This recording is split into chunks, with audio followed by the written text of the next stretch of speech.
ನಂಜೋಡಲ್ಲಿ ಯಾರ್ಯಾರು royal Enfield ಇಟ್ಟಿದ್ದೀರಾ ಅವ್ರಿಗೆಲ್ಲ best service station ಹೇಳ್ತೀನಿ ನಂಜೋಡಲ್ಲಿ. ಯಾವುದು ಅಂತ ಬಂದು ತೋರಿಸಿ ನಿಮಗೆ. ಒನ್ ಆಫ್ ದ ಬೆಸ್ಟ್ ಅಂತ ಹೇಳ್ಬೋದು. ಆಲ್ಮೋಸ್ಟ್ 99% ಗಾಡಿಗಳಲ್ಲಿ ಇಲ್ಲೇ ಬರೋದು. ಅದೇ ಶಿವ ಆಟೋಮೊಬೈಲ್ಸು. ಇದು ಬಂದ್ಬಿಟ್ಟು ಫುಡ್ ಬೀಚ್ ಇರೋದು ಪಕ್ಕದ ರೋಡಲ್ಲಿರೋದು ಈ ಆಟೋಮೊಬೈಲ್ಸು.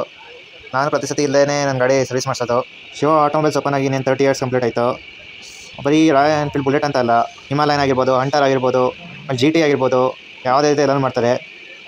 ನನ್ನ ಗಾಡಿ ಎಷ್ಟೊಂದು ಸತಿ ಊರಲ್ಲಿ ನಿಂತೋಗಿತ್ತು. ಆಗ ಬಂದು ಟೋ ಮಾಡ್ಕೊಂಡು ತಗೊಬಂದು ರಿಪೇರಿ ಮಾಡಿಕೊಟ್ಟಿದ್ರು. ನಮ್ಮೂರಿಂದ ಒಂದು 20 ಕಿಲೋಮೀಟರ್ ಆಗುತ್ತೆ.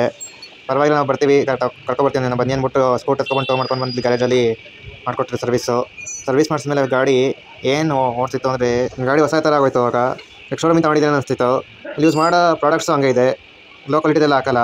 So Shiva automobiles number 1. ನೀವು ಹೊಸ ಗಾಡಿ ತೊಗೊಂಡು ನೆಕ್ಸ್ಟ್ ಟೈಮಿಂದ ನೀವು ನಂಜೋಡಲ್ಲಿ ಇರೋರು ಇಲ್ಲೇ ಬಂದು ಸರ್ವಿಸ್ ಮಾಡಿಸಿ. ಪ್ರಾಡಕ್ಟ್ಸು ತುಂಬ ನೀಟಾಗಿರೋದು ಹಾಕ್ತಾರೆ. ಬೇರೆ ಗ್ಯಾರೇಜಲ್ಲೆಲ್ಲ ಲೋ ಕ್ವಾಲಿಟಿ ಹಾಕ್ಬಿಟ್ಟು ಗಾಡಿ ರೆಡಿ ತಂದುಬಿಡ್ತಾರೆ. ಇವ್ರು ಕ್ರಾಸ್ ಚೆಕಿಂಗ್ ಮಾಡಿ ಫುಲ್ ಎಲ್ಲ ನೀಟಾಗಿರೋದು ಹಾಕೋದು. ನಮ್ಮ ಅಪ್ಡೇಟನ್ನು ಅವರ ಅವರು ಉತ್ತರ ಪ್ರದೇಶದಲ್ಲಿ ಸರ್ವಿಸ್ ಮಾಡ್ತಾಯಿದ್ದಾರೆ. ಮತ್ತು ನಾವು ಯಾವುದೇ ನಮಗೆ ಇಂಟ್ರೈ ಮಾಡೋದ್ರಿಂದ ನಾವು ನನ್ನ ಮೇಲೆ ಹೋಗ ತೊಂದರೆ ಇರೋದಿಲ್ಲ. ಉತ್ತಮವಾದ ಆಟೋದ ಸರ್ವಿಸ್ ಅದರಿಂದ ಎಲ್ಲರಿಗೂ ಲೋಕಲ್ ಎಲ್ಲ ಇಲ್ಲೇ ಸರ್ವಿಸ್ ನಾನು ಹೇಳ್ತೀನಿ.